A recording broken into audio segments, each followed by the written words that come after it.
प्यारे बच्चों, जय हिंद।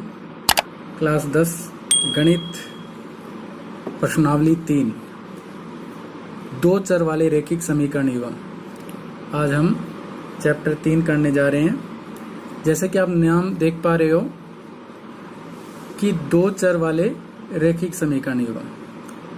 इस वीडियो में आपको इस प्रश्नावली के जो बेसिक कॉन्सेप्ट हैं वो आपको मैं क्लियर करवाऊंगा, क्योंकि 3.1 करने से पहले हमें इस चीज़ का पूरा पता होना चाहिए कि भी आखिर इस प्रश्नावली में हमें क्या समझाना चाह रहा है। जब हमारे सारे ये कॉन्सेप्ट क्लियर हो जाएंगे तब हम 3.1 को करेंगे। तो सबसे पहले कि आप नाम देख पा रहे हो कि इसमें लिखा है दो चर वाले रैखिक समीकरण युग्म। चर जो हम पिछले वीडियो में हम करके आए हुए हैं कि चर क्या होता है, रैखिक क्या होता है ये भी हमने किया था, समीकरण क्या होता है ये भी हमने किया था, और युग्म क्या है। तो पहले इसको समझ लें। पिछले वीडियो में भी मैंने बता रखे हैं, लेकिन एक बार रिवाइज करवा देता हूं मैं। जैसे कि दो से तो आपको पता ही है, एक या दो, ठीक है। चर क्या होता है? चर का मतलब होता है ऐसी कोई राशि जिसके मान बदलते रहते हैं, वो उसे बोलते हैं चर, जिसके मान परिवर्तन होते रहते हैं। जैसे x, y या कोई और भी इंग्लिश का शब्द जैसे z, t, s, u, कोई भी x, y, z कोई भी इंग्लिश का शब्द है जो हमारे समीकरण या बहुपद के अंदर जब ये आता है तो ये चर कहलाते हैं, ठीक है। तो ये क्लियर हो गया चर क्या होते हैं। इसको एक उदाहरण एग्जांपल दूंगा मैं, उससे और ज़्यादा समझ में आ जाएगा। उसके बाद आता है रैखिक। देखो, आपको मैंने चैप्टर 2 में बताया था कि कोई भी बहुपद रैखिक, द्विघात बहुपद, त्रिघात बहुपद के रूप में होता है। तो रैखिक बहुपद जिसकी पावर 1 हो, ठीक है। जब चर की घात, इस चर की घात यहां लिख देता हूं मैं, अगर चर की घात 1 है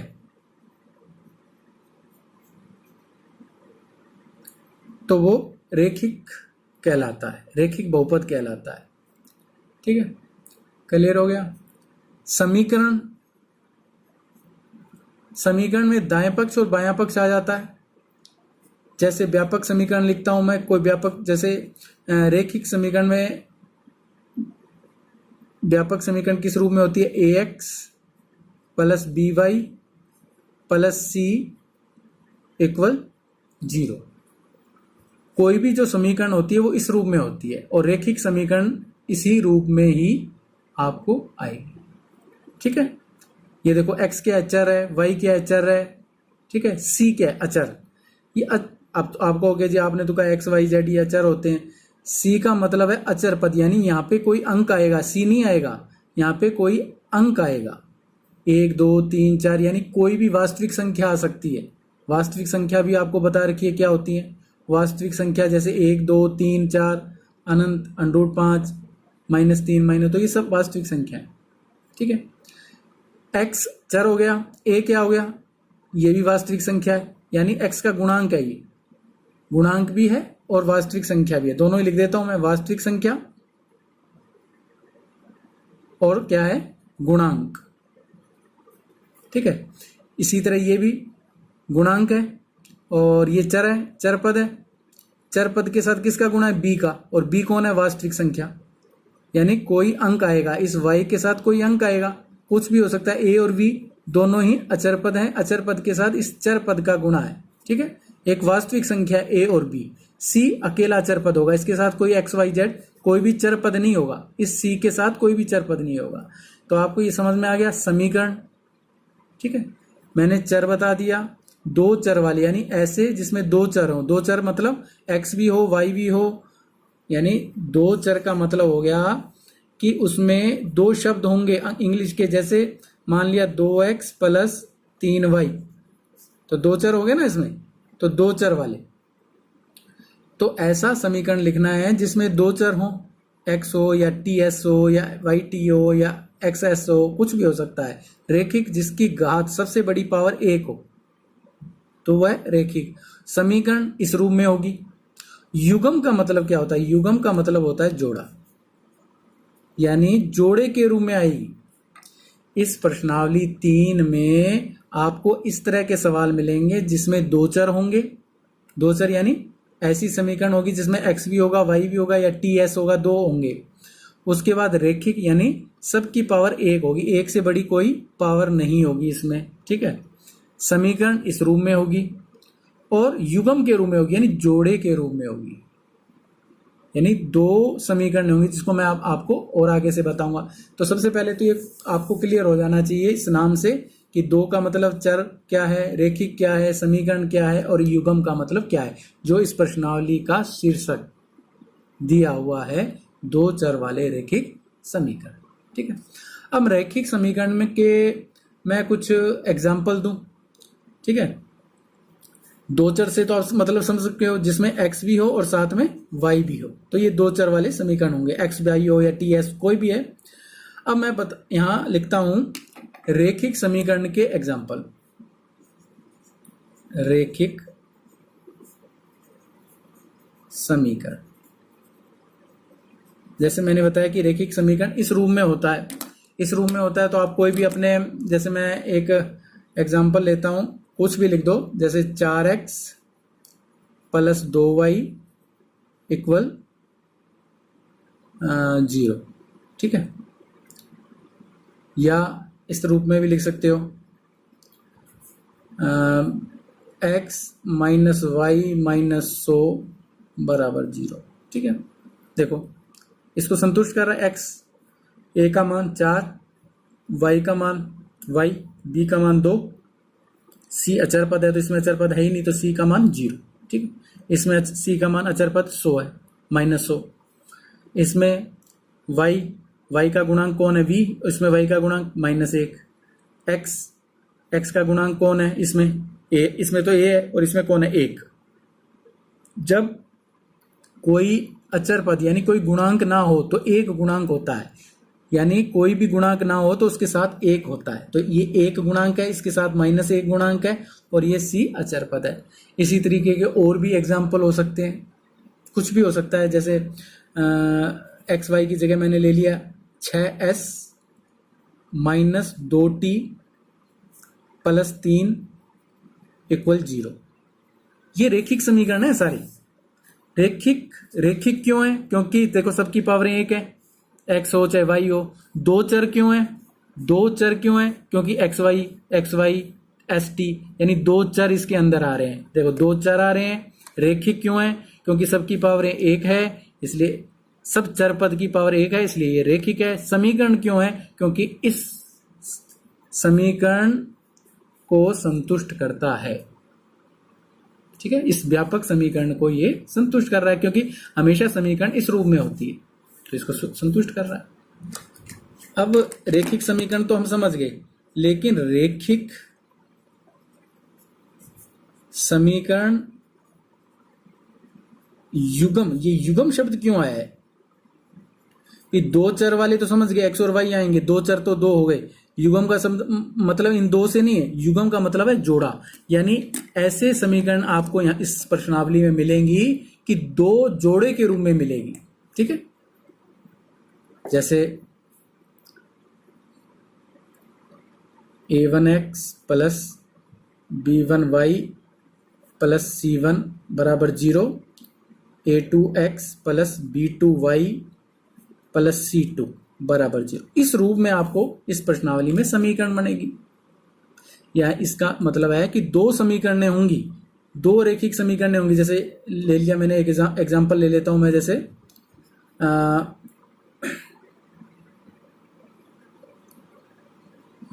3x - 4y = 12, कुछ भी ले लो। जैसे 6x + 3y + 4 = 0, ठीक है। एक और ले लिया, क्योंकि जोड़े के रूप में ना, 2x + 5y + 7 = 0। ये रेखिक समीकरण युग्म है। युग्म का मतलब ये समीकरण 1 और ये समीकरण 2। ये 2 समीकरण है, इसको हल करना है। हल करना भी बताऊंगा किस तरह हल किया जाता है, लेकिन पहले ये समझो कि रेखिक समीकरण युग्म का मतलब क्या होता है। रेखिक समीकरण तो सिर्फ एक समीकरण होगी। रेखिक समीकरण के साथ युग्म आ गया तो इसके मतलब युग्म का मतलब 2 समीकरण आपको मिलेंगी। ठीक है, जोड़ा। क्लियर हो गया। अब आता है कि इसको हल कैसे किया जाता है। पहले हम इसको समझते हैं। एक अगर रेखिक समीकरण हो तो उसको हल कैसे किया जाएगा। ठीक है, एक उदाहरण लेते हैं, अपने एग्जाम्पल लेते हैं कि अगर हमारे पास एक समीकरण हो, ठीक है, एक रेखिक समीकरण हमारे पास एक हो तो उसको हल कैसे किया जाएगा। जैसे एक उदाहरण ले लिया, 3x + 4y = 12। 3x + 4y बराबर, ठीक है। तो इसी रूम में देखो, इस रूम में इस 12 को चाहे इधर ले आओ, तुम इसको देखो ऐसे भी। अब तो आपको कहोगे जी इसको तो संतुष्ट नहीं कर रहा है, ये तो इधर आ गया। नहीं, एक ही बात है। अब मैं या करके ऐसे भी लिख सकता हूं इसको, 3x + 4y, 12 को इधर लेके आया तो -12 = 0। तो होगी ना, व्यापक समीकरण को संतुष्ट कर रहा है। से 12 इधर ले जाओ तो प्लस का 12 हो जाएगा, इधर ले आओ तो माइनस का हो जाएगा। बात वो थी कि इसको हल किस तरह करना है। ठीक है, अब देखो, कोई भी अगर रेखिक समीकरण है, एक रेखिक समीकरण है तो उसके अनंत हल हो सकते हैं। ठीक है, उसके हल क्या होंगे। जैसे x का मान निकालोगे तो x और y के रूप में होता है। जो पहला मान होता है वो x का होता है, ये तो आपको पता है छोटी क्लासों में। जो पहला मान होता है वो x का और जो दूसरा मान होता है वो y का होता है। ठीक है, तो ये किसको प्रदर्शित करता है, ये एक बिंदु को प्रदर्शित करता है। ये जो मान प्रदर्शित करता है एक बिंदु को प्रदर्शित करता है और इसके अनंत हल होते हैं। इसके अनंत हल होंगे। कैसे होंगे देखो, आपको बताता हूं मैं किस तरह हल होंगे। जैसे इसको हल कर रहे हैं, इस समीकरण को मैं समीकरण को आगे लेके जा रहा हूं। 3x + 4y - 12 है ना, तो आप इस समीकरण के अंदर या इस समीकरण के अंदर x का कोई भी मान रख दो, कोई भी सोचो। जैसे मैंने 0 सोच लिया, मैं क्या x = 0 रखूंगा। ठीक है, x का मान अगर 0 है तो y का मान क्या होगा। देखो, x की जगह मैंने क्या रखा, 0। यहां x है और x की जगह मैंने 0 रख दिया। बाकी समीकरण ऐसी की ऐसी आ गई। 3 का 0 से गुणा करेंगे तो 0 ही हो जाएगा, + 4y = 12। ठीक है, अब 4y 0 तो ये तो खत्म ही हो गया। अब 4 का पक्षांतर करेंगे तो 4 का मैंने जब पक्षांतर किया तो y बराबर 12/4, तो y का मान क्या आ गया, 3। ठीक है, इसका मतलब हल क्या हुआ, जब मैंने x का मान 0 रखा तो y का मान आ गया 3। ये एक हल आ गया। आप और कुछ रख लो, y = 0 रख के देख लो। तो जरूरी नहीं है x बराबर, कुछ भी रख सकते हो। y = 1 रख दो, 2, 3, 5, 10, 11, 12, कुछ भी मान रख सकते हो। और आप जितने मान निकलोगे उतने y के आते रहेंगे, यानी अनंत हल हैं इसके। अनंत, जितनी तुम वास्तविक संख्या जानते हो उतनी वास्तविक संख्या इसके हल होंगे। ठीक है, अब जैसे 3x + 4, अब की बार y की जगह क्या रखना है, 0 = 12। 3x, 4 को 0 से गुणा किया तो 0 ही कर देगा। ठीक है, तो 3x = 12 आ गया। अब 3 का पक्षांतर किया तो 3 किस में चला जाएगा, भाग में। तो भाग 12 का 3 में भाग दिया, 3 चौके 12। तो इसका हल क्या हो गया, पहले x का मान लिखा जाता है फिर y का मान लिखा जाता है। तो 4 0 इसका हल हो गया। 1 रखोगे तो 4 एकम 4, पक्षांतर हो जाएगा, 12 में से 4 गए 8 और 8/3 आ जाएगा। बटे में भी आ सकती है, यानी वास्तविक संख्या के रूप में आ सकता है, कुछ भी मान आ सकता है। तो अनंत हल होते हैं। तो इस तरह एक रेखिक समीकरण को हल किया जाता है और इसके अनंत हल होते हैं। ठीक है, इसके बाद हम देखते हैं कि रेखिक समीकरण को ग्राफ पेपर पर किस तरह हल किया जाता है। अब जैसे मैंने एक आपको ग्राफ का मैं बता दूं, ग्राफ पेपर पे क्या होता है, किस तरह हल किया जाता है, आपने छोटी क्लासों में किया है। कि एक तो वाई एक्स होता है और होता है एक एक्स अक्ष। जो पड़ी रेखा होती है वो एक्स अक्ष, जो खड़ी रेखा होती है वो वाई अक्ष। इसको कोटि बोलते हैं और इसको बोलते हैं भुज, कोटि भुज। ठीक है, या कह सकते हैं एक्स अक्ष, एक्स डैश, वाई अक्ष, वाई डैश। ठीक है, इस रूप में इसको प्रदर्शित किया जाता है। ये जो प्रतिच्छेद करती हैं रेखाएं, ये क्या होता है, मूल बिंदु होता है। इसको बोलते हैं मूल बिंदु। और मूल बिंदु ओ से प्रदर्शित किया जाता है, जिसका मान एक्स का मान भी 0 होता है और वाई का मान भी 0 होता है। सीधे हाथ की तरफ, सीधे हाथ की तरफ प्लस में संख्या चलती है 1 2 3 4, यानी प्लस में चलेगी। ऊपर जाएंगे तो प्लस में ही जाएंगे। तो माइनस में कब जाते हैं, माइनस में या तो कोई उल्टा काम करता है तो माइनस में जाता है, या फिर नीचे की ओर जाता है तो माइनस में। ठीक है, तो ये इस तरह आपको याद रहेगा, क्योंकि कई बच्चे गलत कर देते हैं, इधर माइनस कर देते हैं। हमेशा देखो कि जो सीधे राह चलेगा, सीधे हाथ की तरफ चलेगा वो प्लस में ही चलेगा, और जो ऊपर की तरफ प्रगति करेगा वो प्लस में ही करेगा। लेकिन जो नीचे की तरफ चलने लग गया तो वो किस में जाएगा, माइनस में। और जो उल्टा चलने लग गया वो भी माइनस में जाएगा। बस कभी भी आपसे गलती नहीं होगी।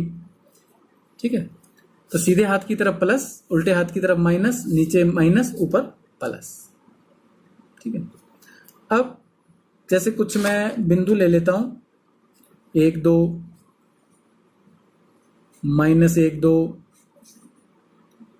0 3, 2 -2 और -1 -3। ऐसे कुछ मैंने बिंदु ले लिए। अब इस बिंदुओं को इन पर प्रदर्शित करना है। आपने 9th में कर चुके हो, आप इसको 9th में कर चुके हो, लेकिन एक बार रिवीजन के तौर पे बता रहा हूं। ये इधर भी प्लस और इधर भी प्लस, यानी ये जो चतुर्थांश है, ये 4 चतुर्थांश है, प्रथम द्वितीय तृतीय और चतुर्थ। ये तो है प्रथम चतुर्थांश। ठीक है, ये है द्वितीय चतुर्थांश और ये है तृतीय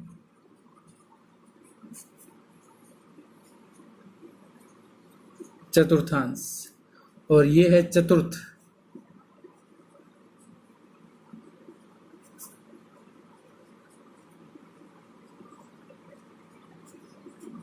चतुर्थांश। 4 चतुर्थांश होते हैं।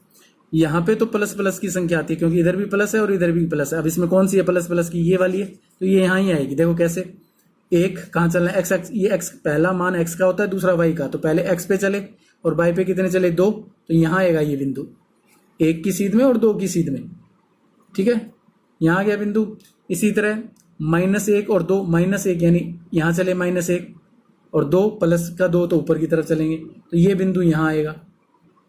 ए बिंदु, मान लिया ये ए बिंदु यहाँ आएगा, बी बिंदु यहाँ आएगा। ठीक है, 0 3, 0 यानी कहीं नहीं जाना, 3 यहाँ प्लस का 3 यहाँ पे आएगा ये बिंदु। 2 -2, 2 यानी प्लस का, -2 यानी नीचे की तरफ जाएगा। 2 + x और -2 y पर चले तो यहाँ बिंदु आएगा ये। -1 -3 यानी यहाँ भी माइनस चलना है और यहाँ भी माइनस चलना है, तो 1 की सीध में और -3 की सीध में यहाँ बिंदु आएगा। यानी अगर कोई बिंदु प्लस प्लस, दोनों ही प्लस प्लस के हैं तो प्रथम चतुर्थांश में आता है, और अगर एक पहला वाला माइनस में है और दूसरा वाला प्लस में है तो हमेशा द्वितीय चतुर्थांश में आता है। अगर दोनों ही माइनस की संख्याएं हैं तो तृतीय चतुर्थांश में आता है, और अगर पहला संख्या प्लस का है और दूसरा संख्या माइनस का है तो हमेशा चतुर्थांश में आता है। क्लियर? ग्राफ पेपर पे है तो मैं एक बार ग्राफ पेपर ले लेता हूं और आपको उस ग्राफ पेपर पे मैं बताता हूं। जैसे एक समीकरण ले लेते हैं हम। अगर आप इन सबका आपको अगर बेसिक ज्ञान हो गया तो आगे जो प्रश्नावलियों में कोई दिक्कत नहीं आई। ठीक है, इसीलिए मैं इनको एक जो छोटे छोटे पॉइंट हैं जो हमें परेशान करते हैं सवालों में वो मैं यहाँ क्लियर करवा दूंगा। जैसे एक रैखिक समीकरण है 3x, कोई भी एग्जांपल ले लिया, +y बराबर 6, एक रेखिक समीकरण ले ली मैंने, ठीक है। अब इसके हल निकालने, मैंने बताया कि अगर कोई एक रेखिक समीकरण है, युग्म नहीं है, तो उसके अनेक हल हो सकते हैं, ठीक है। तो अब इस पक्षांतर करके हल करेंगे इसको। y अकेला है और प्लस का है, तो इस y को यहीं रहने दूंगा मैं। किसको ले जाऊंगा उधर? 3x को उधर ले जाऊंगा। 3x उधर जाकर किसका हो जाएगा? y बराबर 6 माइनस 3x। y अकेला रह गया। अब मैं एक सारणी बना लेता हूं और इसमें मान निकालने हैं मेरे को। मर्जी है कितने भी निकाल सकते हो, मैं लगभग कम से कम 3 मान निकाल रहा हूं, ठीक है। 3 मान निकाल लेता हूं। कैसे निकलेंगे? देखो, पहले x की जगह मैं कुछ भी मान लो, x की जगह मैंने बराबर 0 ले लिया, जैसे आपको पिछले में मैंने बताया था, पिछले सवाल में। तो जहां x है वहां क्या रख दूंगा मैं? 0। और 0 क्या करता है? गुणा करेंगे अगर 0 से तो 0 बना देगा, तो y का मान क्या आ गया? 6। यानी जब मैंने x का मान 0 रखा तो y का मान क्या आ गया? 6। इसी तरह x बराबर 0 लिया। अब x बराबर मैं मान लेता हूं, कोई कुछ भी ले लो, 1 ले लिया, माइनस का भी ले सकते हो, माइनस का 1 ले लो, माइनस का 2 ले लो, लेकिन मैं यहाँ प्लस का ले रहा हूं। तो y बराबर 6 माइनस 3, x की जगह 1 ले लिया, 1 के साथ 3 का गुणा किया तो 3 एकम 3, 6 में से 3 गए 3। यानी जब x की जगह मैंने 1 रखा तो y का मान क्या आ गया? 3। अच्छा, अब कुछ और ले लो। x बराबर यहां मैं रख देता हूं 2, ठीक है। तो y बराबर 6 माइनस 3 का गुणा किससे? 2 से। तो 3 का गुणा जब 2 से किया तो 3 दूनी 6 और 6 में से 6 गई 0।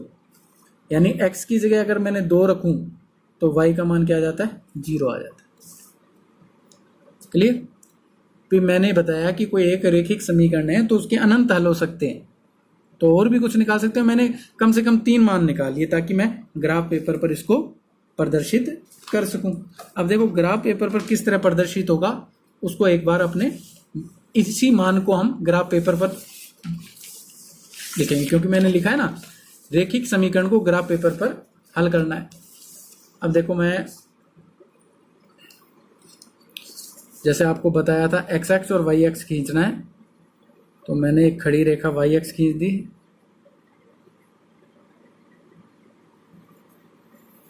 ग्राफ अधिकतर पेंसिल से बनाना चाहिए आपको, पेन से ग्राफ नहीं बनता है।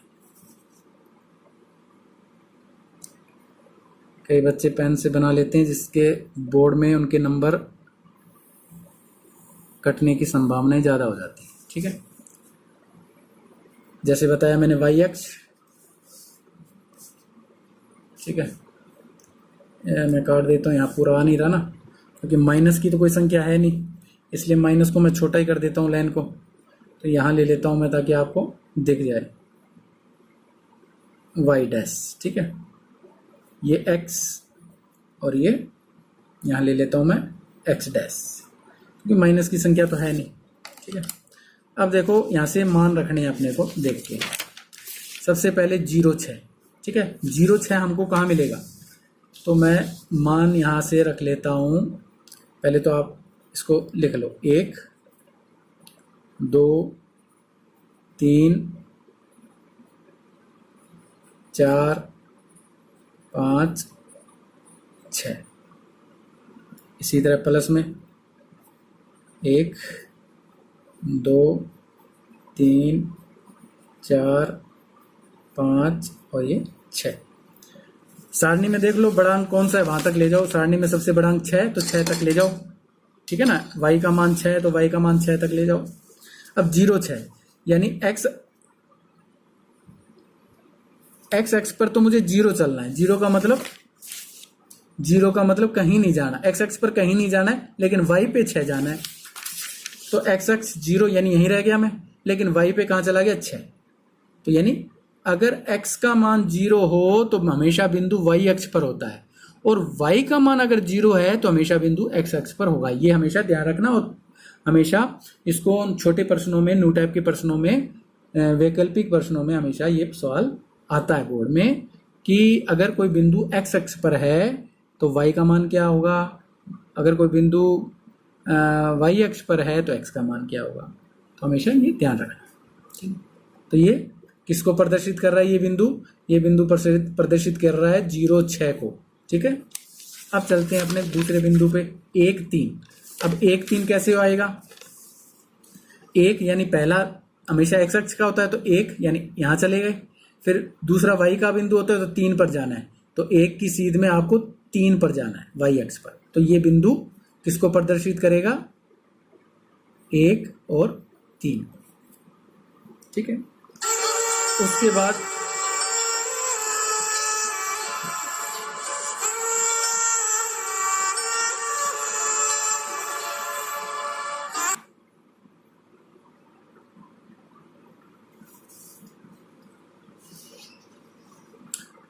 बाद दूसरा जो बिंदु है वो है 2, 0। अब देखो यहाँ पे y का मान 0 है और x का मान 2 है, तो ये बिंदु किस अक्ष पर मिलेगा, हमें x अक्ष पर मिलेगा। ये बिंदु जब y का मान 0 होता है तो x अक्ष पर, और जब x का मान 0 होता है तो y अक्ष पर।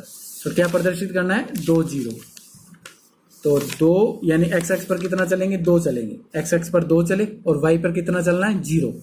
y पर 0 यानी y पर हमें कहीं नहीं जाना। तो ये देखो x अक्ष पर ये बिंदु आ गया। अब इन तीनों बिंदुओं को मिला दो। हमेशा रेखिक समीकरण में ये एक बात और ध्यान रखना, हमेशा रेखिक समीकरण में जो बिंदु आएंगे वो एक सरल रेखा की सीध में होंगे, टेढ़े मेढ़े नहीं होंगे। अगर टेढ़े मेढ़े हैं तो हमारा कहीं ना कहीं, हमसे कहीं ना कहीं गलती हुई। ठीक है, तो ये हमने हल कर दिया। किस रेखिक समीकरण का हल किया, 3x + y = 6। तो यहां लिख दो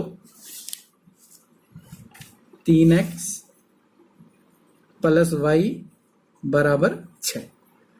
ठीक है, इस तरह आप उसका जो रेखिक समीकरण, जिस समीकरण को हमने हल किया उस समीकरण को आप यहाँ पे लिख दो। तो इस प्रकार रेखिक समीकरण को हल किया जाता है। अब है रेखिक समीकरण युग्मों को हल करना। यहाँ पे तो एक ही समीकरण थी, यहाँ हम लेंगे कोई ऐसा एग्जाम्पल लेंगे कि जिसमें रेखिक समीकरण जोड़े के रूप में हो। ठीक है, जैसे मैं एक ले रहा हूँ, एग्जाम्पल ले रहा हूँ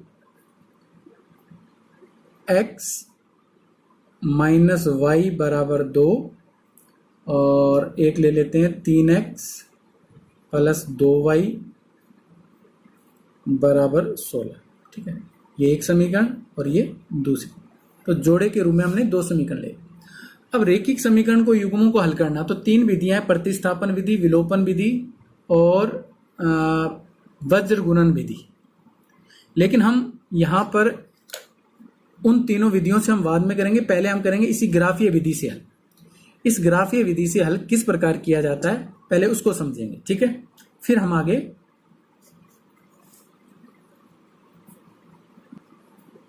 यहां लिख देता हूं मैं ग्राफीय विधि, ग्राफीय विधि से हल करना है। ठीक है, अब देखो ग्राफीय विधि से किस प्रकार हल करते हैं। उसी तरह जैसे हमने इसमें मान निकाले वैसे ही इसके अंदर हमें मान निकालने हैं। किस तरह, जैसे पहले मैं एक समीकरण 1 को ले लेता हूं, और समीकरण 1 x - y = 2। तो समीकरण 1 से, ये समीकरण 1 को मैंने यहां लिख लिया, x - y = 2। ठीक है, इस समीकरण को मैंने यहां लिख दिया। अब वही पक्षांतर करेंगे, अधिकतर माइनस वाली संख्या उधर ले जाते हैं, प्लस वाली संख्या को नहीं छेड़ेंगे हम, ताकि ये प्लस की हो जाए उधर जाके। तो y को उधर लेके गया मैं, जब y उधर गया तो प्लस का हो गया। ठीक है, अब वही सारणी बना लेंगे और इसके हमें कम से कम 3 मान निकाल लेंगे।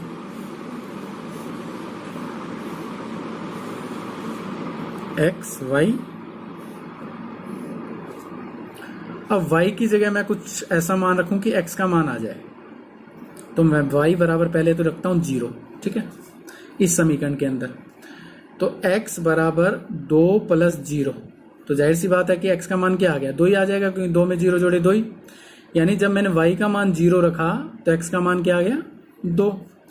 इसी तरह एक मान निकल गया। अब y की जगह मुझे क्या रखना है, कुछ भी रख दो, माइनस का भी रख सकते हो, -1 -2, जैसे 1 रखा मैंने इस समीकरण के अंदर। तो x बराबर 2 प्लस इस y की जगह 1 रखा, तो 2 और 1 3, तो x का मान क्या आ गया, 3। यानी y का मान जब 1 लिया तो x का मान आ गया 3। अब जैसे माइनस का रख के दिखाता हूं मैं, माइनस का 1 रखा, तो x बराबर इसके अंदर y की जगह मैंने -1 रख दिया, ठीक है। तो माइनस का 1 है, माइनस का क्या कर देगा, 2 में से घट जाएगा, 2 में से 1 गया 1। यानी जब मैंने y का मान -1 रखा तो x का मान क्या आ गया, +1, ठीक है। कुछ भी आप मान इसका रख सकते हो। जरूरी नहीं है कि 3 निकालो, 4 निकाल दो, 5 निकाल दो, 6 निकाल दो, 2 निकाल दो, हल आ जाना चाहिए। हल तभी आएगा जब इसका जो हम ग्राफ बनाएंगे, ग्राफ बनाने पर जब 2 सरल रेखाएं जो खींचेंगे वो एक दूसरे को जब प्रतिच्छेद करेंगी तो वहीं उसका हल होगा। वो आपको मैं ग्राफ बनाकर और बताऊंगा। अच्छा, अब देखो दूसरी समीकरण लेते हैं। यहाँ तो समीकरण 1 से किया है, अब समीकरण 1 और है क्योंकि युग्म है, तो यहाँ लिखता हूं मैं समीकरण 2 से। इस समीकरण 2 को मैंने यहाँ उतार लिया, 3x + 2y बराबर 16। अब वही पक्षांतर करेंगे, 2 को ले जाता हूं मैं क्योंकि 2 से विभाजित हो रहा है 16। ये तो 3 को भी सकता हूं मैं, कोई दिक्कत नहीं है, 3 को भी ले जाओ तुम। 3x बराबर 16 - 2y, यानी आपको इस तरह पक्षांतर करना है। पक्षांतर का मतलब होता है इधर से उधर ले जाना। इस तरह पक्षांतर करना है कि अकेली संख्या x या y रह जाए। जैसे ये अकेला x रहेगा ना, तभी ये मान आएगा। सब मानों को आप एक तरफ कर दो, ताकि अब जैसे 3 को उधर ले गया, 3 किस में चला जाएगा, भाग में।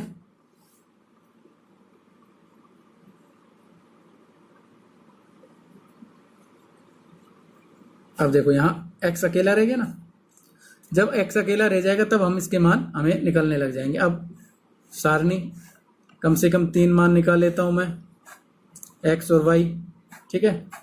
अब जैसे मैंने सबसे पहले, अब इसमें देखो y बराबर रखना है। इसमें तो हमने y बराबर, इसमें भी y बराबर रखा था और x का मान आया था, अब इसमें भी y का मान रखेंगे हम। जैसे अगर 0 रखता हूं, देखो 3 का भाग पूरा पूरा, हमेशा मान पूर्णांक में आने, पूर्ण संख्या में आने चाहिए। अगर पूर्ण संख्या में आएंगे तो हमें आसानी रहेगी। यानी अगर बटे में आया या पॉइंटों में आया तो ग्राफ में थोड़ी हो तो जाएगा, लेकिन ग्राफ में फिर थोड़ी दिक्कत आएगी। तो हम ऐसी संख्या ढूंढें कि 3 का भाग उसमें पूरा पूरा चला जाए। जैसे मैंने 0 रखा, 2 को 0 से गुणा किया, 0 बना दिया, ठीक है। 16 में से 0 गए 16, लेकिन 16 में 3 का भाग पूरा पूरा नहीं जाता, ठीक है। उसके बाद 1 रखता हूं, 2 एकम 2, 16 में से 2 गए 14, 14 में भी 2 का भाग पूरा पूरा नहीं जाता, ठीक है। अब रखेंगे -1, माइनस का 1 रखेंगे, तो -1 जब मैंने रखा यहां, तो माइनस माइनस प्लस, यानी 2 एकम 2 प्लस का हो गया, 16 और 2 18, 18 में 3 का भाग पूरा पूरा जाता है, ठीक है। इसके अलावा और कोई संख्या, माइनस का 1 रख दिया, अब 1 के बाद 2 रख के देखो, 2 दूनी 4, प्लस का 2 रखा ना, तो 2 दूनी 4, 16 में से 2 गए, 16 में से 4 गए, 2 दूनी 4 हुआ ना, 16 में से 4 गए 12, तो 12 में 3 का भाग जाता है। तो हम क्या लेंगे, y बराबर 2 लेंगे, यानी y की जगह 2 रखा। अब देखो x बराबर 16 माइनस 2, y की जगह मैंने क्या रखा है, यहाँ y की जगह 2 रखा, तो देखो क्या मान आ गया, 16 माइनस 2 दूनी 4 बटे में 2, 16 में से 2 4 गए 12, 12 में बटे में 3 है, बटे में 3 है। 3 का भाग दिया तो क्या आ गया, 4 आ गया। यानी जब मैंने y का मान 2 रखा तो x का मान क्या आ गया, 4 आ गया। अब एक संख्या आ गई, अगली संख्या और लगा दो, 3 दूनी 6। अब आगे क्या रखेंगे हम, 6 रखेंगे। इसका गुणा करते जाओ, हमें आगे संख्या पता चलती जाएगी। तो 2 6 रखेंगे यहाँ पे। यहाँ क्या लिखता हूं मैं, y बराबर 6 रखने पर y की जगह क्या रखा, 6। तो 16 माइनस 6 दूनी 12, 16 में से 12 गए, इन दोनों को जोड़ना पड़ेगा, गुणा नहीं करना। 3 और 2 5, जोड़ देंगे। अगर हमें एक संख्या पता चल जाए तो जो संख्या पूरी पूरी चलेगी उस संख्या को आप नीचे वाली संख्या में जोड़ते चले जाओ और अगली संख्या रख दो। तो 3 और 2 5, 5 दूनी 10, 16 में से 10 गए 6, 6 में 3 का भाग गया 2। यानी जब हमने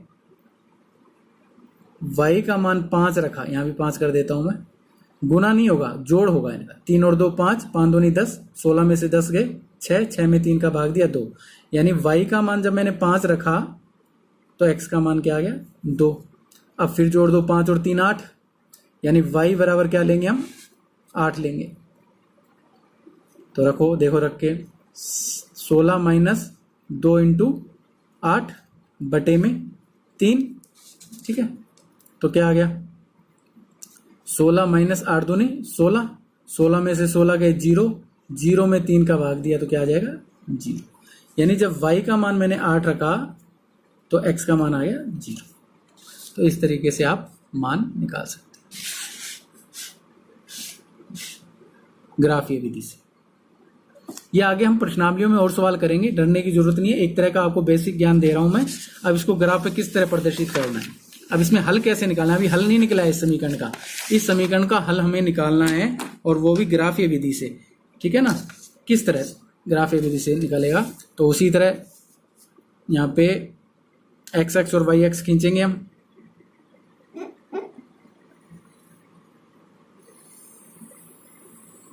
ठीक है, उसके बाद एक्स अक्ष, ये वाई अक्ष था, अब ये एक्स अक्ष है। अब इसमें मान देख लेते हैं, सबसे बड़ा मान क्या है। सबसे बड़ा मान माइनस की भी संख्याएं है, ठीक है, और इसमें सबसे बड़ा मान 8 है। एक्स का तो 4 सबसे बड़ा है और वाई का 8 सबसे बड़ा है, प्लस का ये, तो प्लस का 8 तक ले जाना है हमें वाई को, ठीक है। वाई को ले चलता हूं मैं, कहां तक आएगा 8, देखो 1 2 3 4 5 6 7 और पूरा पूरा यहाँ 8। ये वाई अक्ष, ठीक है, ये वाई डैश, ये एक्स अक्ष और ये एक्स डैश, ठीक है। अब यहाँ भी मान रख लो प्लस के आएंगे, क्योंकि राइट साइड में 2 3 4 5 हाईएस्ट 5 है। हमेशा एक बात याद रखना, ये जो खाने बने हुए हैं इस खाने के ऊपर आनी चाहिए। क्या क्या कई बच्चे क्या करते हैं, बीच में इस खाने का ध्यान नहीं रखते और बीच में लाइन खींच देते हैं। हमेशा जो गहरी लाइन है उसके ऊपर आए, हमेशा ये ध्यान रखना, ये गहरी लाइन है इसके ऊपर आएगा, ठीक है। एक खाना 1 सेमी इकाई माना जाएगा, ठीक है ना। कई बच्चे बीच में लिख देते हैं, तो ये भी ध्यान रखना है।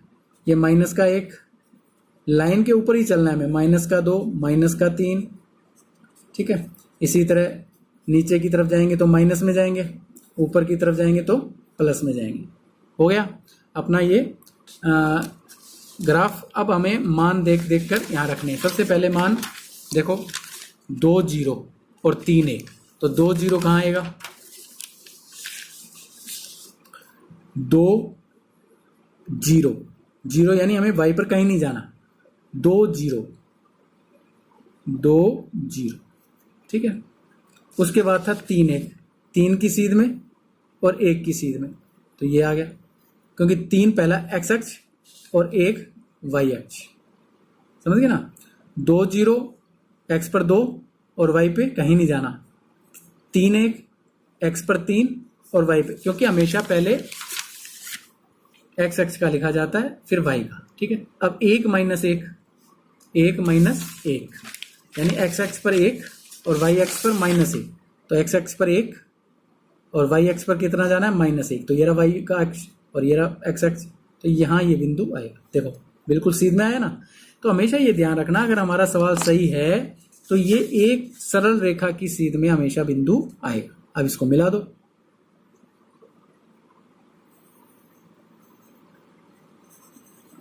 ठीक है। अब ये तो इस समीकरण की हो गई।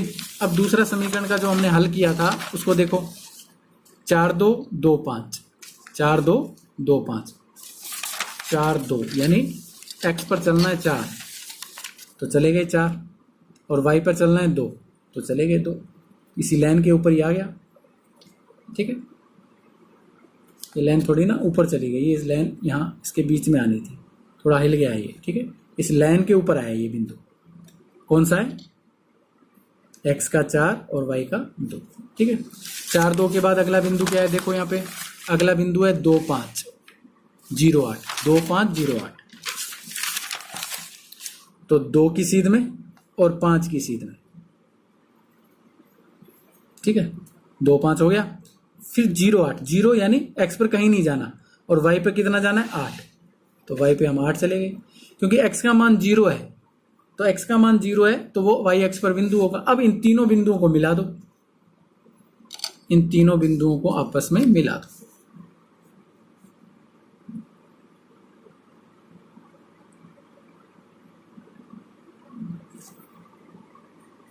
अब जब तीनों बिंदुओं को मैंने आपस में मिलाया तो बताओ इन दोनों रेखाओं ने कहां पर प्रतिच्छेद किया। पहले तो समीकरण लिख देता हूं मैं। पहले बिंदु की समीकरण है x माइनस वाई बराबर 2, x माइनस वाई बराबर 2, ठीक है। दूसरे बिंदु की समीकरण है 3x प्लस 2y बराबर 16, 3x plus 2y, 3x plus 2y बराबर 16, ठीक है। अब इसने कहां पर प्रतिच्छेद किया, इसने किया है 4 2 पर, 4 2 पर इसने प्रतिच्छेद किया है। देखो ये सरल रेखा रैखिक समीकरण है, तो मैंने पहले ही बताया था कि हमेशा ये सरल रेखा के रूप में होगी, ठीक है।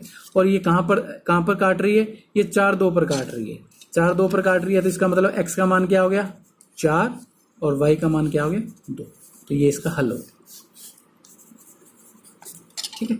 ग्राफीय विधि से हमने हल कर दिया, x का मान 4 और y का मान 2। तो इस तरह ग्राफीय विधि से हल किया जाता है, जो आगे हम 3.2 में करेंगे, ठीक है। तो एक बार मैंने आपको थोड़ा इसका परिचय देने के लिए कराया है। आपको भी अगर फिर भी कुछ डाउट है तो आप कमेंट बॉक्स में लिखें, वीडियो को वापिस देखें और इसको समझें। अब आप इसके बाद ग्राफीय विधि से हल करने के बाद मैं आपको बताता हूं कि इस रैखिक समीकरण को हल ग्राफीय विधि से होता है और जो प्रश्नावली में दिया हुआ है। देखो बच्चों, हमने इस रैखिक समीकरण युग्म को ग्राफीय विधि से हल करके मैंने आपको बताया है। अब ये 3 और विधियां इसकी, प्रतिस्थापन विधि, विलोपन विधि, वज्र गुणन विधि। इन तीनों विधियों में ये जो विलोपन विधि है सबसे आसान है, ठीक है। ऐसा बच्चों का मानना है कि ये सबसे आसान है, लेकिन अगर आप अच्छी तरह से समझ लोगे तो वैसे तीनों ही आसान है, ठीक है। तो मैं बारी बारी से आपको हल करके बताता हूं कि तीनों किस किस विधि से किस प्रकार हल होगा, ठीक है। मैं समीकरण वही लेता हूं ताकि आपको कंफ्यूजन ना रहे कि भी कई बच्चे होते हैं कि नहीं जी उस सवाल में ये विधि लगती है, उस सवाल में वो विधि लगती है। नहीं, अगर कोई रैखिक समीकरण युग्म है तो आप चाहे उसे ग्राफीय विधि से हल करो, अगर उसका कोई हल है। अगर हल नहीं है तो अलग बात है। अगर कुछ का हल निकल रहा है, अद्वितीय हल है। अद्वितीय हल क्या होता है, जिसका कोई हल नहीं है क्या होता है, वो आपको प्रश्नावली के साथ मैं समझाऊंगा। तो अगर उसका कोई हल निकल रहा है तो ग्राफीय विधि से तो हमने निकाल के देखा है। ये देखो इसका क्या हल आया। ग्राफीय विधि से जब हमने हल निकाला तो इसका हल आया था x बराबर 4 और y बराबर 2। अब इसी सवाल को हम इन तीनों विधियों से अलग अलग हल करके देखेंगे और फिर देखेंगे कि भी इसमें क्या यही मान आता है, यानी x माइनस वाई बराबर 2 और हमने क्या लिया था दूसरी समीकरण 3x प्लस 2y बराबर 16। ये दो समीकरण ली थी हमने, जो हमें ग्राफीय विधि से हल किया था, है ना। ये दो समीकरण ली थी, ग्राफीय विधि से हल किया था और उत्तर आया था 4 और 2। ठीक है, आंसर x का मान 4 और y का मान क्या आया था 2। तो हम देखते हैं कि क्या इसमें भी x का मान 4 और y का मान क्या 2 आएगा। ठीक है, चेक करते हैं। चलो अब देखो, प्रतिस्थापन जैसे कि नाम से आपको पता चल रहा है कि पक्षांतर करना, प्रतिस्थापन करना, एक मान का दूसरे मान में रख देना। जैसे इसको उठा के इधर ले आऊं, उसको उठा के उधर ले जाऊं, तो इसको बोलते हैं प्रतिस्थापन। ठीक है, अब जैसे मैं समीकरण 1 लेता हूं, सबसे पहले मैं प्रतिस्थापन विधि से कर रहा हूं। ठीक है, तीनों विधियों से मैं आपको समझाऊंगा, ध्यान से देखें। सबसे छोटी इसमें समीकरण कौन है, ये, तो इसको ले लो पहले। जो आसान समीकरण, जो देखने में आसान लगे तो सरल, ये है ना, ये सरल समीकरण है, तो इसको ले लेते हैं। प्रतिस्थापन विधि समीकरण 1 से, समीकरण 1 से, समीकरण 1 से। अब x माइनस वाई बराबर 2 को मैंने यहां लिख लिया। ठीक है, अब इसका हमें पक्षांतर करना है। मैंने बताया ना, माइनस वाली संख्या को हमेशा उधर ले जाओ, तो इधर माइनस नहीं रहनी चाहिए। अगर इधर जो अकेली है वो प्लस की होनी चाहिए, तो थोड़ा आसान बन जाता है। देखो x का मान क्या आ गया, 2 + y, तो इसको समीकरण 3 दे दो। ठीक है, पहला काम तो आपको ये करना है। कोई भी ले सकते हो, दूसरी समीकरण भी ले सकते हो, पहली भी ले सकते हो, कोई जरूरी नहीं है कि पहली लेनी है, कोई भी ले सकते हो। ये थोड़ी छोटी थी इसलिए मैंने इसको लिया ताकि आसान रह जाए। अब आपको आगे क्या करना है, इस समीकरण x का मान, ये x का मान आ गया ना, x का मान आ गया 2 + y, इस x का मान आपको समीकरण 2 में रखना है, क्योंकि एक को तो हमने एक को लेकर हल किया है। यहाँ ऐसे नहीं करना भी एक समीकरण को लेकर हल कर दो और उसी समीकरण में मान रख दो। अगर एक को लेकर हल कर रहे हो और x का मान अगर निकल गया है तो उसमें दो समीकरण 2 में रखो, और अगर समीकरण 2 को लेकर हल कर रहे हो और x या y का मान कोई आ गया है तो उसको समीकरण 1 में रखो। तो समीकरण 1 को हल किया है हमने, तो इसका मान क्या रखेंगे, समीकरण 2 में। तो यहां लिखता हूं मैं, x का मान समीकरण 2 में रखने पर, अब समीकरण 2 क्या है, ये देखो, ये समीकरण 2 है, 3x + 2y बराबर 16। ठीक है, अब इसमें सिर्फ x का मान रखना है हमें, तो x क्या है, 3 के साथ गुणा में है, तो x की जगह क्या रख दिया मैंने, 2 + y, क्योंकि x का मान क्या है, x बराबर 2 + y है। बाकी ऐसे का ऐसे आ जाएगा, प्लस 2y = 16। अब इसका गुणा कर दो, क्योंकि कोष्टक के अंदर है तो गुणा हो जाएगा, 3 दूनी 6 + 3y, कोष्टक का मतलब है 3 का दोनों से गुणा, + 2y बराबर 16। ये दोनों सहजातीय पद हैं, 3y 2y, ये जुड़ जाएंगे, 3 और 2 5y, और ये 6 कहाँ चला जाएगा पक्षांतर होकर 16 के पास, दोनों अचर पद हैं, तो इधर आ गया, 16 में से 6 गए 10, 16 में से 6 गए 10। अब 5 का पक्षांतर किया तो 5 किस में चला जाएगा, भाग में, तो 10 में 5 का भाग दिया तो y का मान क्या आ गया, 2। ठीक है, y का मान हम निकाल चुके हैं। अब हमें x का मान निकालना है, तो x का मान निकालने के लिए आपको समीकरण, इस y का मान चाहे समीकरण 1 में रख दो, चाहे समीकरण 2 में रख दो, चाहे समीकरण 3 में रख दो, किसी में भी रख सकते हो। चूंकि 3 आसान है, क्योंकि यहाँ x बराबर दे रखा है, तो समीकरण 3 में लिख देता हूं मैं। y का मान समीकरण 3 में रखने पर, ठीक है, मान रखने, क्योंकि नाम ही प्रतिस्थापन है, किसी का मान किसी में, किसी का मान किसी में, तो y का मान मैं समीकरण 3 में रख रहा हूं। समीकरण 3 क्या है, x बराबर 2 + y। ठीक है, और y का मान मैंने क्या निकाला है, y का मान देखो यहां निकाला है कितना, 2, तो y की जगह मैंने 2 रख दिया, तो x बराबर क्या आ गया, 4। देखो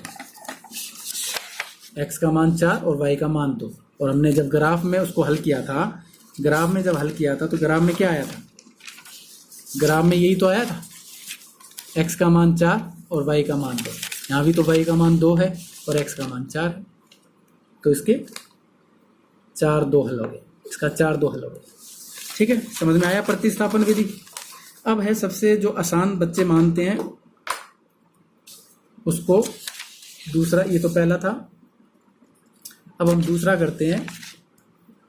इसी सवाल को हल करेंगे हम विलोपन विधि से, ताकि आपके कोई कंफ्यूजन ना रहे, है ना। अगर एग्जाम में आ गया कि इस विधि से हल करो, तो आपको मजबूरी में उस विधि से हल करना पड़ेगा, चाहे वो प्रतिस्थापन आ जाए, व्यंजक आ जाए, विलोपन आ जाए, ग्राफीय विधि से आ जाए।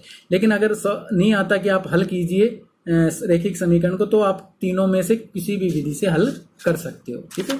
तो अब विलोपन विधि से किस तरह होगा हल, तो उस समीकरण को लिख लो, दोनों जो समीकरण एक और दो समीकरण है ना, इसको लिख लो। जैसे मैंने लिखा x माइनस वाई 2, और दूसरी समीकरण क्या थी, 3x प्लस 2y बराबर 16, ठीक है। ये समीकरण 1 थी और ये समीकरण 2 थी। अब इसको विलोपन विधि से हल कर रहे हैं। अब देखो, इसको ध्यान से देखो। विलोपन का मतलब होता है उसका हटा देना, उसको खत्म कर देना, गायब कर देना, ठीक है। तो मेरे को गायब किसको करना है, y को करना है या x, क्योंकि हमेशा गायब चर पद होता है। x पद को करना है या y को करना है, वो आपकी मर्जी है। तो मैं कहता हूं जी मुझे x को करना है, गायब करना है या विलोपन करना है इसका। अगर x को विलोपन करना है तो यहां पर तो 3x है और यहाँ 1x है, ठीक है। तो मैं ये दोनों बराबर करूंगा, मैं ये 3x है तो ये भी 3x होना चाहिए, ठीक है।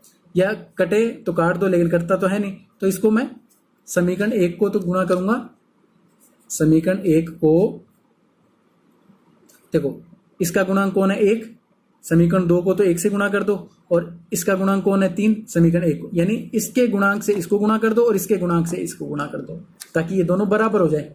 ये इनका नहीं कोई हमें लेना देना, ये दोनों बराबर, जिसका विलोपन कर रहे हैं वो बराबर होना चाहिए। समीकरण 1 को 3 से व समीकरण 2 को 1 से, क्योंकि इसका गुणांक कौन है 1 है, गुणा करने पर, ठीक है। ताकि अगर मैं y का विलोपन करता तो बताओ किससे गुणा करता, अगर y का विलोपन करना होता तो मुझे 2 से गुणा करना पड़ता, समीकरण 1 को 2 से और समीकरण 2 को 1 से, क्योंकि इसका गुणांक तो 1 ही है। इसको 1 से करता और इसको 2 से करता, ताकि ये दोनों बराबर हो जाते। लेकिन यहाँ x का विलोपन कर रहा हूं तो इसलिए इसको 3 से और इसको 1 से गुणा कर रहा हूं। अब देखो 3 से गुणा किया, गुणा करने पर आ गया 3x माइनस 3y, सबको गुणा करना पड़ेगा, ऐसे नहीं कि एक को ही करना है। पूरी समीकरण 3 से गुणा होगी और इसको 1 से गुणा करेंगे तो ऐसे का ऐसे ही आ जाएगा, ठीक है। तो ये आप गुणा करके आपने यहां लिख दिया। अब क्या देखना है, अब देखना है कि क्या जिसका विलोपन कर रहे हैं उसके दोनों के चिन्ह समान है। हाँ जी, ये भी प्लस का है, ये भी प्लस का है। अगर समान चिन्ह है तो घटाएंगे, और अलग चिन्ह है तो जोड़ेंगे। यहां मैं लिख देता हूं, समान चिन्ह है पर घटते हैं, ठीक है, तथा विपरीत चिन्ह, एक प्लस का है और एक माइनस का है, तो फिर क्या होंगे, क्या होगा, फिर जुड़ते हैं, फिर जोड़ होगा। अगर समान चिन्ह है तो घटेंगे और अलग अलग चिन्ह है तो जुड़ेंगे। अब ये समान चिन्ह है तो घटेंगे, तो यहां लिखेंगे घटाने पर, ठीक है। अब घटाने पर आपको पता है कि घटाने पर क्या होता है, नीचे वाले के निशान चेंज हो जाते हैं। जो प्लस का है माइनस का हो जाएगा, माइनस का है वो प्लस का हो जाएगा। तो देखो 3x का विलोपन हो गया, 3x में से 3x का 0, ये दोनों माइनस के जुड़ जाएंगे, माइनस के कितने हो गए 5y, ठीक है। ये माइनस का ये प्लस का घट जाएंगे, 16 में से 6 गए, माइनस के 10, इधर भी माइनस है इधर भी माइनस है, तो माइनस से माइनस कट गया, तो y बराबर क्या आ गया 10/5, क्योंकि गुणा में है 5, तो बराबर के इधर पक्षांतर करेंगे तो भाग में चला जाएगा, तो y का मान क्या आ गया 2, 5 दूनी 10, ठीक है। y का मान आ गया, सेम ही आया ना, y का मान 2, जो हमने प्रतिस्थापन विधि से किया था या ग्राफीय विधि से किया था, y का मान सेम ही आ रहा है। अब y का मान समीकरण 1 में रख दो, चाहे 2 में रख दो,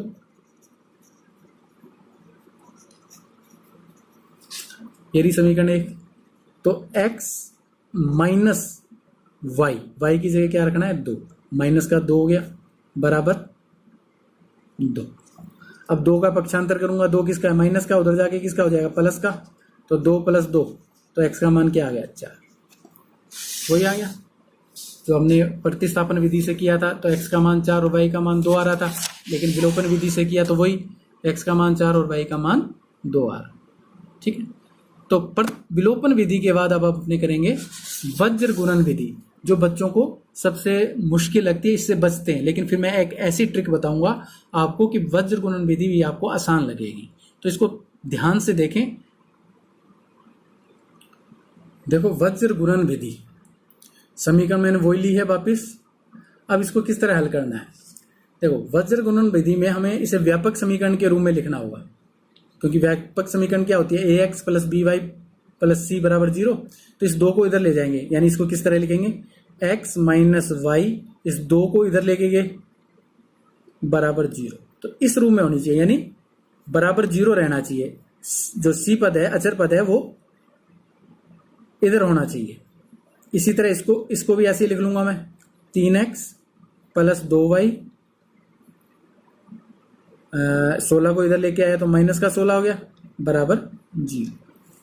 ठीक है, पहली चीज तो आपको ये करनी है वज्र गुणन विधि में, इधर बराबर के इधर 0 संख्या रहनी चाहिए, सी पद को आपको इधर लेके आना है।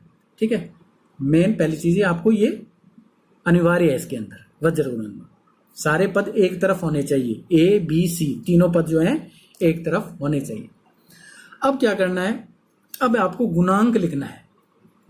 ठीक है, 2 पद हैं, ये a1 ये a2 c1, a1 b1 c1, ये a2 b2 और c, जो आपको मैंने इस वीडियो के शुरू में ही बताया था कि व्यापक समीकरण क्या होती है। व्यापक समीकरण ax + by + c = 0 के रूप में होती है। ठीक है, अगर 2 समीकरण हैं तो ये 1 1 1 और दूसरी a2x + b2x + c2, तो ये युग्म यानी जोड़े के रूप में इस तरह समीकरण होती है।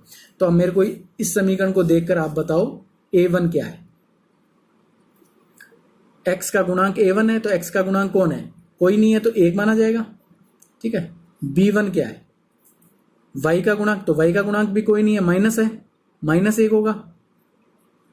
अगर माइनस की संख्या है तो माइनस का 1 होगा। ठीक है, और c क्या है, -2, c1। ठीक है, a1 b1 और c1 दोनों आ गए। अब a2 कौन है, दूसरी समीकरण क्या ले लो, 3 b2 2 और c2 -16। पहली समीकरण के सारे a1 b1 और c1, दूसरी समीकरण के a2 b2 और c2। ठीक है, पहले तो आप समीकरण को व्यापक रूप में लिख लेना है, उसके बाद सबके मान a b c जो अचर पद हैं, जो गुणांक हैं, वो मान आपको लिख लेने हैं। ठीक है, अब एक इसके अंदर आपको याद रखना पड़ेगा एक सूत्र। ठीक है, जो मेन चीज है, आसान तरीके से मैं आपको बता रहा हूं। x पर अचर पद है, y चर पद है, और जो अचर पद है c है, उसको हम 1 ले लेते हैं। ठीक है, सबके बटे में और बराबर का निशान। ठीक है, अब यहां देखो, ये तो आसान है, सब में आपको x y और 1 लिख लेना है। उसके बाद बटे में जो यहां है, सब बच्चों को यहां याद नहीं रहता, तो मैं एक सिंपल सा ट्रिक बता रहा हूं, ये आपको तो ये थोड़ा बहुत तो देखो याद रखना पड़ेगा। क्या रखना है, यहां पे BC CA AB, इसी क्रम में आना चाहिए, ऐसे नहीं कि यहां AB लिख दो, BC CA AB, ये आपको याद रखना पड़ेगा। बस इतनी सी बात अगर आपको याद रह जाए, ये तीनों अगर आपको याद रह जाए, तो वज्र गुणन विधि आप अच्छी तरह से कर पाओगे। ठीक है, अब BC आ गया तो इसमें से BC ही घटा दो, CA आ गया तो इसमें से CA ही घटा दो, AB आ गया तो इसमें से AB ही घटा दो। ठीक है, जो है वही घटा दो इसमें से। ठीक है, इसके बाद आपको क्या लिखना है, 12 21 12 21 12 21, 12, 21, 12 और 21, ठीक है, ताकि हमें पता चल जाए B1 C1, क्योंकि 1 और 2 ही है इसके अंदर, तो 12 21 12 21 12 21, ठीक है। ये आपका एक सूत्र बन चुका है वज्र गुणन विधि का। क्या लिखना है? BC घटा दो, CA घटा दो, AB और AB घटा दो, इसी क्रम में लिखना है आप। X के नीचे BC आएगा, Y के नीचे CA आएगा और A के नीचे AB आएगा, और इसी क्रम में ये लिखा जाएगा। आगे पीछे क्रम में नहीं लिख सकते आपको, X पहले Y बाद में और A, इसी तरह इसका क्रम भी इसी रूप में आएगा, ठीक है। चलो, इतना होने के बाद अब आपको क्या करना है? अब देखो B1 और C2 कहाँ है? B1 -1 और C2 कहाँ है? -16, यानी -1 इंटू -16, तो मैंने क्या लिखा? -1 इंटू -16, ठीक है। उसके बाद है B2 C1, तो B2 कहाँ है? ये रहा, और C1 ये रहा, यानी 2 का गुणा -2 से, तो 2 का गुणा -2 से, ठीक है। ये माइनस का निशान है तो बीच में माइनस का निशान आ गया। या आप सीधा गुणा करके भी लिख सकते हो, 16 एकम 16 माइनस का 16, 2 दूनी 4 प्लस का 4, क्योंकि माइनस माइनस प्लस का 4, कोई जरूरी नहीं है कि गुणा के रूप में ही दर्शाओ आप। उसके बाद है C1 A2, यानी C1 का गुणा, यहां से देखो C1 A2 यानी 3 दूनी 6, तो यहां लिख दिया मैंने। उसके बाद C2 A1, C2 का गुणा A1 से, तो C2 A1 यानी -16 इंटू 1, तो -16 इंटू 1 रख दिया। A1 B2, तो A1 B2 यानी 1 इंटू 2, तो 1 into 2। A2 B1 A2 B1 यानी 3 इंटू -1, तो 3 इंटू -1। तो इस तरह आपको गुणा करने, तो आसान है। ये ट्रिक आपको अगर आ गई तो ये कोई दिक्कत नहीं है इसमें। अब देखो माइनस माइनस प्लस के 16, ये भी माइनस माइनस प्लस के 4, ठीक है। अब आगे चलते हैं। y बराबर 3 दूनी 6 माइनस के 6, क्योंकि प्लस माइनस माइनस, अब ये माइनस माइनस है तो प्लस के 16 एकम 16। आगे चलते हैं, 1 बटे 2 एकम 2, और क्या है आगे? माइनस का ये है, माइनस का ये है, तो माइनस माइनस प्लस के 3 एकम 3, ठीक है। अब क्या करना है आगे? अब ये अचर, ये तो c का मान था एक, ये x का मान है और ये y का मान है, तो आपको सबसे पहले x बटे 16 प्लस 4 बराबर 1 बटे 2 और 3 कितने हो गए? 5 हो गए ना। चलो 2 और 3 मैं एक बार ऐसे लिख देता हूँ, वैसे तो जोड़ के लिख दो यहाँ पे, ठीक है। एक बार x का मान इसके बराबर रख दो, पहले तो इसके बराबर इसका मान रख दो, अब रख दो y के बराबर, -6 प्लस 16 बराबर 1 बटे 2 प्लस 3, या तो जोड़ के लिख दो आप सीधा ही। अब क्या आ गया? x बटे 16 और 4 20 बराबर 1 बटे 3 और 2 5। अब 20 भाग में है, उसको उधर लेके पक्षांतर करूं 20 का जब पक्षांतर किया तो यहाँ भाग में था, इधर किस में आ गया? गुणा में। भाग में था, यहाँ गुणा में आ गया, ठीक है। कट गया, 5 चौके 20, तो x का मान क्या आ गया? 4 एकम 4, तो x का मान आ गया 4, ठीक है। इसी तरह इसको हल करते हैं। 16 में से 6 गए, y बटे 10, 16 में से 6 गए 10, और ये 3 और 2 5, तो 10 का पक्षांतर कर दो, 10 किस में जाएगा? गुणा में। यहाँ भाग था, यहाँ ऊपर गुणा में चला गया, 5 से कट गया, 5 दूनी 10, तो y का मान क्या आ गया? 2 एकम 2, तो x का मान 4 और y का मान 2, जो हमने उस विधि से किया था उसमें भी x का मान और y का मान क्या आया था? सेम ही आया था। x का मान 4 आया था और y का मान 2 आया था। तो हमने तीनों विधियों से, प्रतिस्थापन विधि, विलोपन विधि और वज्र गुणन विधि, इन तीनों विधियों में से आपको दिखाया मैंने कि किस तरह हल होते हैं, और जो मान आते हैं वो सदैव एक जैसे आते हैं। ग्राफीय विधि, प्रतिस्थापन विधि, विलोपन विधि और वज्र गुणन विधि, किसी भी विधि से ये जो रैखिक समीकरण है हल किए जा सकते हैं, ठीक है। तो ये वीडियो कैसे लगी आप कमेंट बॉक्स में ज़रूर लिखें। अगर आप इसके बावजूद भी आपको कुछ डाउट है, क्लियर नहीं हुए हैं, तो कमेंट बॉक्स में लिखें। मैं कोशिश करूँगा जो भी आपके डाउट हैं उसको क्लियर कर सकूँ। और अगली वीडियो में हम प्रश्नावली 3.1 को हल करेंगे, वीडियो देखने के लिए बहुत बहुत धन्यवाद।